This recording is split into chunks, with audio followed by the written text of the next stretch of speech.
ये वीडियो निश्चित रूप से बीएड स्टूडेंट के लिए है या फिर आप समझ ले सीटेट के लिए या फिर जो भी एग्जामिनेशन है टीचर एलिजिबिलिटी से रिलेटेड उस सभी के लिए है। बीएड में बात करूं आपको कि बीएड फर्स्ट ईयर और सेकंड ईयर जितने भी है एग्जामिनेशन सभी के लिए है, जिसमें आपको ऑब्जेक्टिव तौर पे एजुकेशनल साइकोलॉजी ऑफ एजुकेशन के बारे में जो क्वेश्चन पूछा जाता है, यानी कि शिक्षा मनोविज्ञान से रिलेटेड जो ऑब्जेक्टिव क्वेश्चन पूछे जाते हैं उसका वीडियो है। इसके माध्यम से मैं प्रत्येक दिन आपके लिए कुछ पिछले दिन नहीं लेकर के आया था, मैं 2-3 दिन से एब्सेंट था और आपको जो रेगुलर मिलता है 9 बजे रात्रि 9 बजे प्रत्येक दिन वीडियो मिलते हैं जो कि 20 से 25 मिनट के रहते हैं, जिसमें मैं बात करता हूं कुछ एजुकेशनल मनोविज्ञान का क्वेश्चन होता है। इसके माध्यम से मैं बताने की कोशिश करता हूं कि किस तरीके से क्वेश्चन पूछा जाता है। इस सारे इंपॉर्टेंट क्वेश्चन आपके लिए लेकर के आता हूँ। ये तीसरा वीडियो होगा महासंग्राम बैच का। अगर आपने पिछला वीडियो नहीं देखा तो इस वीडियो के डिस्क्रिप्शन को चेक कीजिए, वहां पर आपको वीडियोस मिल जाएंगे, वीडियोस का लिंक मिल जाएंगे, वीडियोस नहीं मिलेंगे। फिलहाल अगर आप मेरे इस चैनल पर नए हैं तो सब्सक्राइब कर लीजिए, शेयर कर लीजिएगा दोस्तों के साथ। अगर वीडियो अच्छा लगे तो लाइक कर दीजिएगा और शुरू करते हैं वीडियो।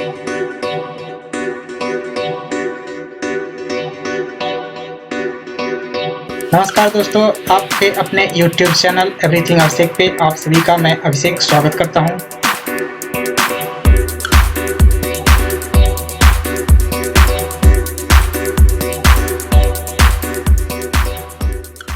पिछले वीडियो में हमने देखा था, यहाँ पे देख सकते हैं, छात्रों में श्रम के महत्व के विकास हेतु शिक्षक को स्वयं श्रम करना चाहिए, यानी कि शिक्षक को क्या करना चाहिए छात्रों में श्रम के महत्व के विकास के बारे में। तो ये क्वेश्चन हमने देख लिया था। नेक्स्ट क्वेश्चन था इसमें जो देखेंगे, तो नेक्स्ट क्वेश्चन था इस वीडियो के अंतर्गत आएगा, वो था कि परीक्षा मैंने आपको लास्ट वीडियो में पूछा भी था आपके कमेंट बॉक्स में जवाब देने के लिए इस क्वेश्चन का, आपने नहीं जवाब दिया एक भी नहीं। यहाँ देख सकते मैं बता रहा हूँ कि परीक्षा समीप आने पर पाठ्यक्रम पूरा न होने की दशा में अध्यापक को चाहिए कि अध्यापक को क्या करना चाहिए। तो निश्चित रूप से यहाँ पर देखेंगे इस प्रकार का ऑप्शन दिया है यहाँ पे कि छात्रों को स्वयं पाठ्यक्रम पूरा करने को कहेंगे। उसके बाद यहाँ पर देख सकते हैं कुछ चुनिंदा प्रश्न करवा देंगे, उसके बाद है घर बुलाकर पाठ्यक्रम पूरा करवा देंगे, उसके बाद है अतिरिक्त समय देकर पाठ्यक्रम पूरा करेंगे। ये ऑप्शन सबसे बेहतर होगा, अतिरिक्त समय देकर के पाठ्यक्रम पूरा करवा देंगे। निश्चित रूप से नेक्स्ट क्वेश्चन निकल के आता है, देख सकते हैं आपके स्क्रीन पे शो हो रहे हैं कि निम्न में से कौन सी छात्रों को प्रेरित करने वाली विधि है। निम्न में से कौन सी छात्रों को प्रेरित करने वाली विधि है। देख सकते हैं यहाँ पे है प्रशंसा है, निश्चित रूप से यही आंसर होगा। दंड तो होगा नहीं और डांटना भी होगा नहीं, ज्यादा अंक देना भी नहीं होगा, ये प्रशंसा होगा। निश्चित रूप से ये एक क्या कर सकते हैं उसको री-इन्फोर्समेंट के तौर पे काम करता है प्रशंसा, यानी आपकी आप जो उस छात्र की प्रशंसा कर रहा है तो उसको आप रीइंफोर्स कर रहे हैं, यानी कि पुनर्बलन दे रहे होते हैं। निश्चित रूप से नेक्स्ट क्वेश्चन निकल के आता है यहाँ पे कि शिक्षा शब्द समानार्थी है। शिक्षा जो है, ये शिक्षा शब्द जो है किसका समानार्थी, यहाँ देख सकते हैं निर्देश का, विद्यालयीकरण का और यहाँ देख सकते हैं प्रशिक्षण का और उपरोक्त सभी, इन सभी चीजों का समायोजन है शिक्षा। निश्चित रूप से यहाँ पर कहा गया है कि शिक्षा शब्द किससे संबंधित है या किसके समानार्थी है। तो यहाँ पर देख सकते हैं निर्देश का भी है, विद्यालयीकरण का भी है और प्रशिक्षण का भी है, ये सभी होगा उपरोक्त सभी। वैसे भी किसी भी ऑप्शन में अगर उपरोक्त सभी दिखे तो आप निश्चित तौर पे एजुकेशनल वाले क्वेश्चन में आप उपरोक्त सभी मारिएगा, निश्चित रूप से सही होने की 90% चांस रहते हैं अगर तुक्का लगा रहे हैं तो। निश्चित रूप से यहाँ देखेंगे नेक्स्ट क्वेश्चन के तौर पे निकल के आता है स्वतंत्र भारत में प्रथम शिक्षा मंत्री कौन थे। ये जीके टाइप से है, स्वतंत्र भारत में प्रथम शिक्षा मंत्री कौन थे, तो ये थे मौलाना अबुल कलाम आजाद। मौलाना अबुल कलाम आजाद जो थे ये प्रथम शिक्षा मंत्री थे जो कि भारत के स्वतंत्र शिक्षा मंत्री थे, मतलब स्वतंत्र भारत के प्रथम शिक्षा मंत्री मौलाना अबुल कलाम आजाद। नेक्स्ट क्वेश्चन देखेंगे यहाँ पे कि कक्षा में छात्रों की संख्या कम क्यों होनी चाहिए। यहाँ पर कहा गया है कि छात्रों की संख्या कक्षा में क्यों कम होनी चाहिए, तो इसका ऑप्शन देखते हैं। ऑप्शन नंबर फर्स्ट ही इसका आंसर होगा कि छात्रों पर शिक्षकों के व्यक्तिगत ध्यान आकर्षण हेतु, और इसका अगला ऑप्शन भी देखना होगा, इसमें क्या दिया गया है कि भीड़ कम करने हेतु, उसके बाद अधिक फीस प्राप्त करने हेतु, इनमें से सभी। तो इस देखिए ये दोनों ऑप्शन ही कट रहा है, भीड़ कम करने हेतु, अधिक फीस लेने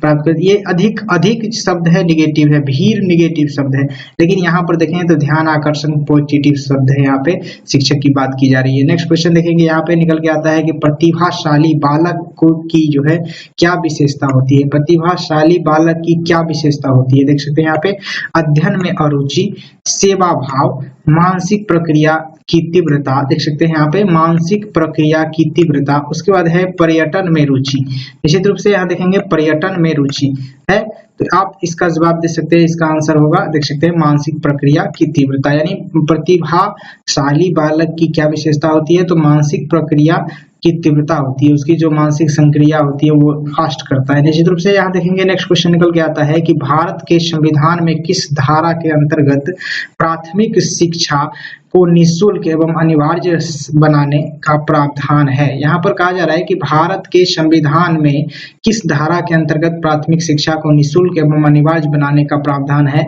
तो ये क्वेश्चन देखेंगे, ये क्वेश्चन बराबर ही पूछा जाता है, ये धारा 45 है, धारा 45 यानी धारा 45 के अंतर्गत। निश्चित रूप से नेक्स्ट क्वेश्चन देखेंगे, यहाँ पे निकल के आता है कि निम्नलिखित में से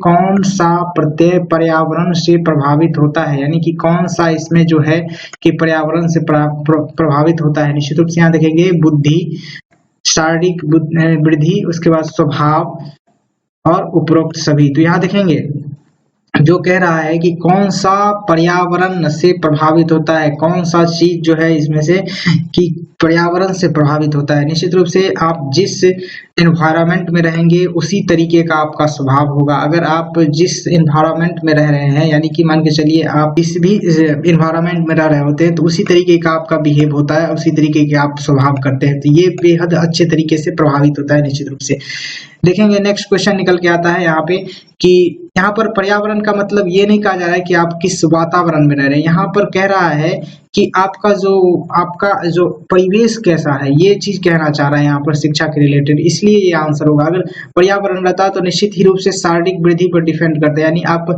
जैसे पहाड़ी इलाके में रह रहे होते तो वहां पर शारीरिक वृद्धि डिपेंड करेगा, वहां पर बुद्धि भी डिपेंड करेगा, लेकिन यहाँ कह रहा है इस पर्यावरण का मतलब प्रत्यय, यहाँ पर कह रहा है, देख सकते हैं यहाँ पर प्रत्यय कहा जा रहा है कि प्रत्यय क्या होता है, यानी कौन सा प्रत्यय जो है पर्यावरण से प्रभावित होता है। यानी यहाँ पर्यावरण का कहने का मतलब जो है एजुकेशनल रूप से कहा जा रहा है यहाँ पे, निश्चित रूप से ये आंसर होगा।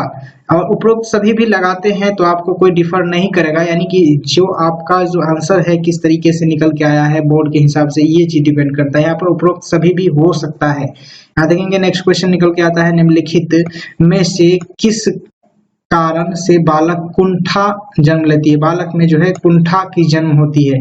तो ये बात पूछा जा रहा है कि बालक में किस तरीके से जो कुंठा जन्म लेती है, तो यहाँ पर आंसर निकल के आता है व्यक्तिगत अक्षमता के फलस्वरूप। व्यक्तिगत अक्षमता होता है बच्चे में, तब जाके बच्चे में कुंठा की भावना उत्पन्न हो जाती है। यहाँ पर देखेंगे नेक्स्ट ऑप्शन में देख सकते हैं आप क्या दिया हुआ है कि प्रोत्साहन के अभाव में परिणामस्वरूप, उसके बाद देख सकते हैं अभिप्रेरक के संघर्ष के फलस्वरूप, इनमें से कोई नहीं। तो ये आंसर होगा निश्चित रूप से बेहद ही अच्छा ऑप्शन है यहाँ पे, व्यक्तिगत अक्षमता के फलस्वरूप। नेक्स्ट क्वेश्चन निकल के आता है, निम्न में से कौन सा एक राष्ट्र ये एकता में बाधक तत्व नहीं है। निम्न में से कौन सा एक राष्ट्रीय एकता में बाधक तत्व नहीं है, ये कह रहा है। ऑप्शन देखेंगे इसका, भाषावाद है, प्रकृतिवाद है और जातिवाद है, संप्रदायवाद है। तो इसका आंसर होगा प्रकृतिवाद। यहाँ पर कह रहा है कि राष्ट्रीय एकता में बाधक तत्व प्रकृतिवाद होता है, निश्चित रूप से यहाँ पर होगा इसका आंसर प्रकृतिवाद। नेक्स्ट देखेंगे क्वेश्चन निकल के आता है कि किस परीक्षण में विश्वसनीयता अधिक होती है, किस परीक्षण में विश्वसनीयता अधिक होती है, वस्तुनिष्ठ परीक्षण में, यानी कि ऑब्जेक्टिव तरीके के जब क्वेश्चन अराइज किया जाता है, पूछा जाता है, तो निश्चित रूप से कहा जाता है यहाँ पे कि निश्चित रूप से वस्तुनिष्ठ परीक्षण में होता है। ये वस्तुनिष्ठ परीक्षण में, देखिए पिछले वाला क्वेश्चन एक बार फिर से देख लेंगे। यहाँ पर कह रहा है कि नहीं के बात किया जा रहा है कि राष्ट्रीय एकता का बाधक कौन सा नहीं होता है, यानी कि भाषावाद से भी नहीं आप कर सकते हैं, यानी कि यहाँ पर राष्ट्रीय एकता को बाधा करने वाले तत्व कौन से नहीं है। तो प्रकृतिवाद जो है भाषावाद के तौर पे आप राष्ट्रीय एकता की बात किया जा सकता है, जातिवाद के तौर पे किया जा सकता है, हिंदू मुसलमान संप्रदायवाद के तरीके से भी किया जा सकता है। तो ये चीज डिपेंड करता है किस पे, तो राष्ट्रीय एकता को बाधा करने के तत्व हो सकते हैं, लेकिन प्रकृतिवाद जो है, जो प्रकृति है, जो जिसका नेचर है वो तो होगा ही। निश्चित रूप से ये बात कहा जा रहा है यहाँ पे, इस क्वेश्चन में आप समझ लीजिएगा इस बात को। नेक्स्ट क्वेश्चन देखेंगे, नेक्स्ट क्वेश्चन में आपको निकल के आएगा यहाँ पे कि परिवार शिक्षा का किस प्रकार साधन है, परिवार शिक्षा का किस प्रकार का साधन है, परिवार शिक्षा का किस प्रकार का साधन है, तो ये औपचारिक होगा। देख सकते हैं औपचारिक साधन, अनौपचारिक साधन, अनौपचारिक साधन, उसके बाद इनमें से कोई नहीं। तो ये इसका आंसर होगा अनौपचारिक से साधन, यानी कि परीक्षा परिवार में जो शिक्षा प्राप्त होता है वो अनौपचारिक रूप से होता है। वहाँ पर कोई ड्रेस, कोई शेड्यूल, कुछ भी नहीं होता है। वहाँ पर अनौपचारिक तरीके से शिक्षा प्राप्ति की जा सकती है परिवार के अंदर। निश्चित रूप से नेक्स्ट क्वेश्चन देखेंगे, यहाँ पर निकल के आता है कि विद्यालय का कार्य होता है, विद्यालय का कार्य होता है, क्या होता है विद्यालय का कार्य? यहाँ पर देखेंगे संस्कृति का संरक्षण, संस्कृति का परिष्करण, देख सकते हैं संस्कृति का परिष्करण, संस्कृति का परिष्करण। उसके बाद नेक्स्ट क्वेश्चन देखेंगे, नेक्स्ट ऑप्शन देखेंगे कि संस्कृति के नए प्रतिरूपों का निर्माण, इनमें से सभी, देख सकते हैं इसका आंसर होगा ये सभी। निश्चित रूप से क्वेश्चन एक बार देखेंगे फिर से कि विद्यालय का कार्य क्या होता है, तो ये देखेंगे संस्कृति का संरक्षण करना, संस्कृति का परिष्करण करना, उसके बाद है संस्कृति को नए प्रतिरूपों का निर्माण करना, जो संस्कृति है उसका नया रूप निर्माण करना, उसका नया रूप तरीके से निर्माण करना, ये सभी चीज निकल के आता है। ये सभी पॉइंट यहाँ पर निर्धारित किए जाते हैं, यानी कि विद्यालय के द्वारा।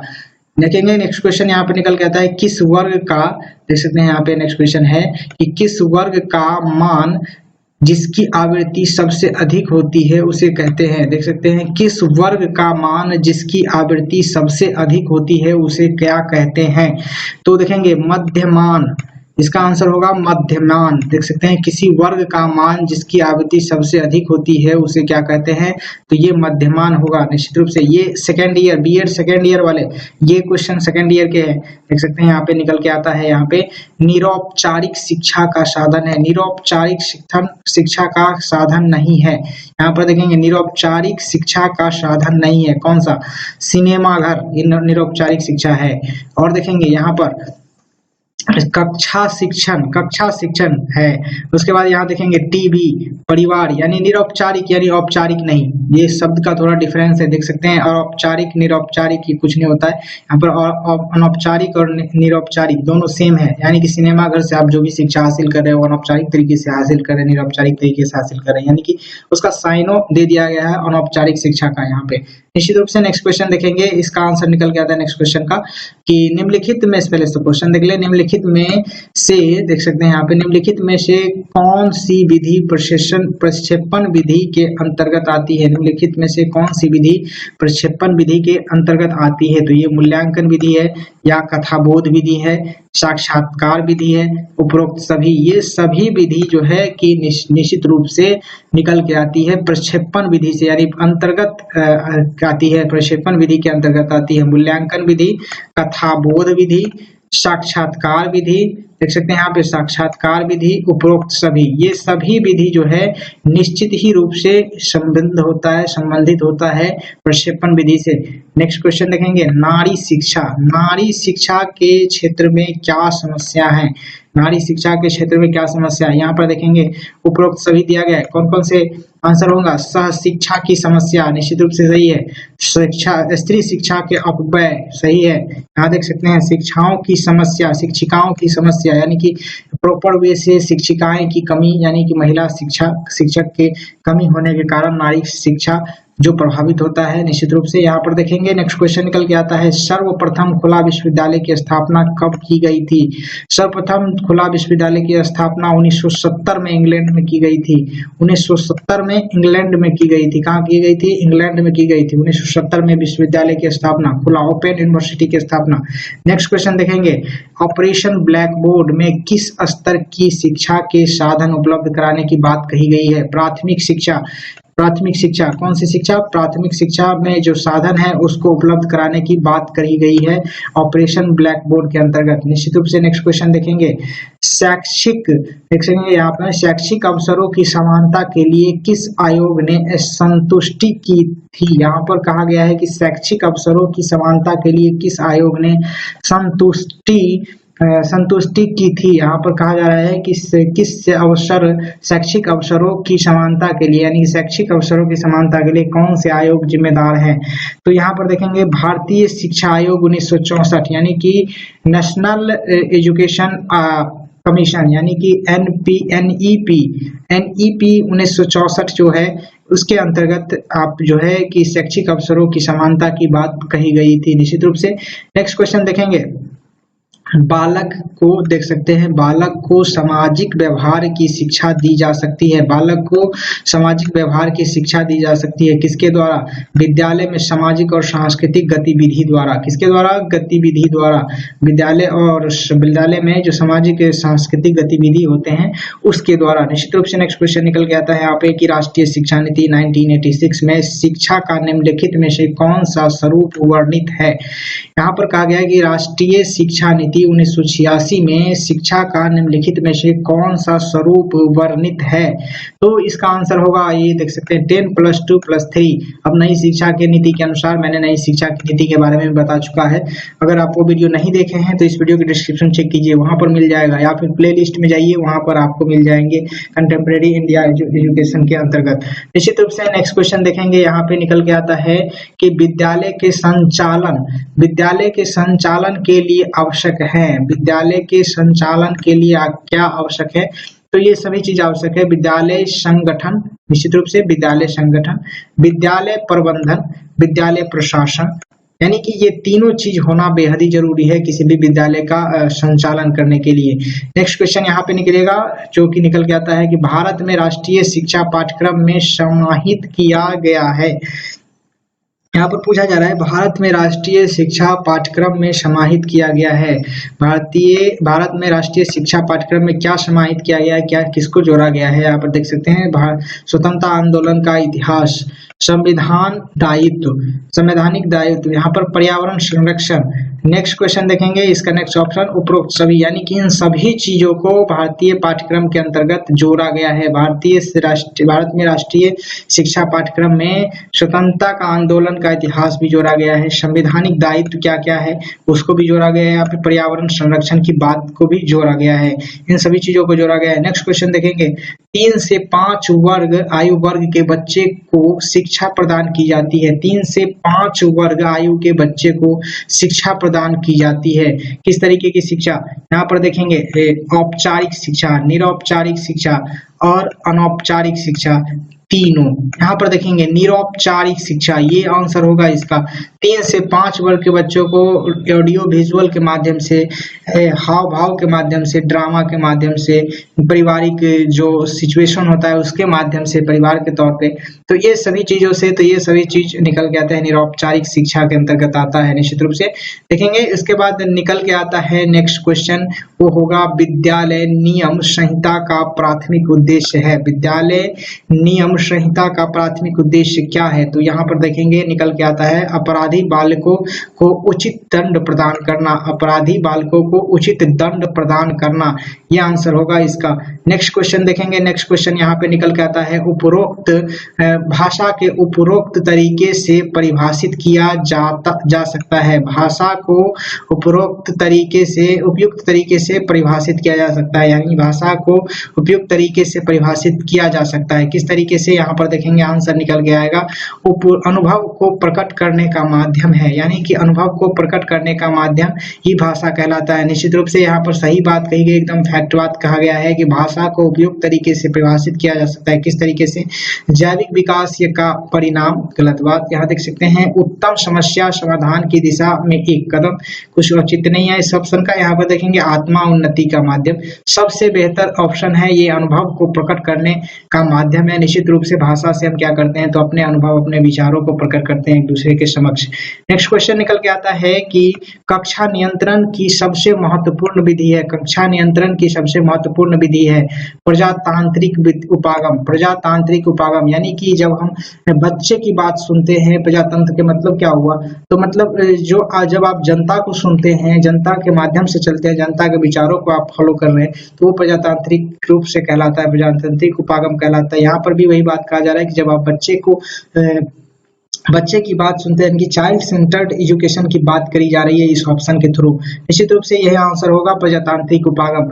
नेक्स्ट क्वेश्चन देखेंगे जो कि होगा यहाँ पे नेक्स्ट क्वेश्चन के रूप में कि सामान्य शिक्षा के पाठ्यक्रम के संदर्भ में है। सामान्य शिक्षा के पाठ्यक्रम के संदर्भ में है। सामान्य शिक्षा के पाठ्यक्रम के संदर्भ में है। तो क्या है, देख सकते हैं इसका निम्नलिखित तर्क दिए जा सकते हैं। यहाँ देख सकते हैं कहा जा रहा है कि सामान्य शिक्षा के पाठ्यक्रम के संदर्भ में कौन कौन से तर्क दिया जाता है। तो यहाँ पर कहा जा रहा है, इस ऑप्शन के बारे में जानेंगे। तो यहाँ पर सबसे पहला ऑप्शन देखिए, लंबा चौड़ा ऑप्शन दिया गया है। यहाँ पे छात्रों को आवश्यक ज्ञान उचित रूप से दिया जाए, छात्रों को उसके चयनित कार्य के लिए तैयार किया जाए,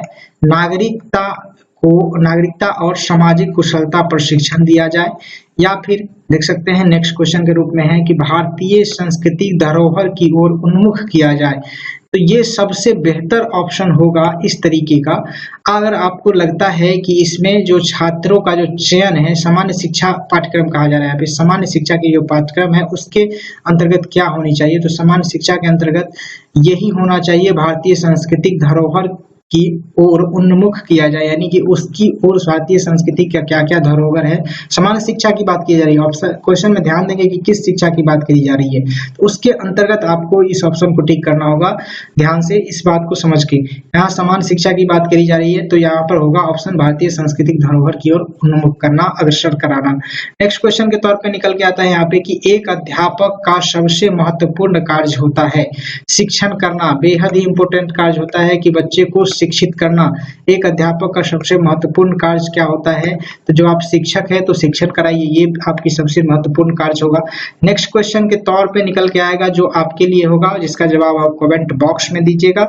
ये क्वेश्चन होगा, स्कूल से भागने वाले बालकों को आप समझ बुझाकर स्कूल में रहने के लिए प्रेरित करेंगे, यानी कि क्या करेंगे, इसके बारे में कहा जा रहा है यहाँ पे कि स्कूल से भागने वाले बच्चे को आप क्या करेंगे। तो इसका जवाब आप कमेंट बॉक्स में निश्चित रूप से दीजिएगा। इस वीडियो में बस इतना ही। नेक्स्ट वीडियो जल्द लेकर आऊंगा, इसके जो नेक्स्ट एपिसोड होगा वो जल्द आएगा, यानी कि कल आएगा। कल आपको 9 बजे रात्रि मिल जाएगा निश्चित रूप से। वीडियो अच्छा लगा हो तो लाइक कर दीजिएगा। ये वीडियो सारे स्टूडेंट के लिए महत्वपूर्ण है जो DLED, BEd, CTET, KBS, NBS, जितने भी एजुकेशनल जो एग्जामिनेशन है टीचर एलिजिबिलिटी से रिलेटेड या फिर BEd से रिलेटेड, सभी के लिए ये महत्वपूर्ण होगा। इस वीडियो में बस इतना ही। तब तक के लिए जय हिंद, वंदे मातरम। Thank you for watching this video. जय हिंद, वंदे मातरम।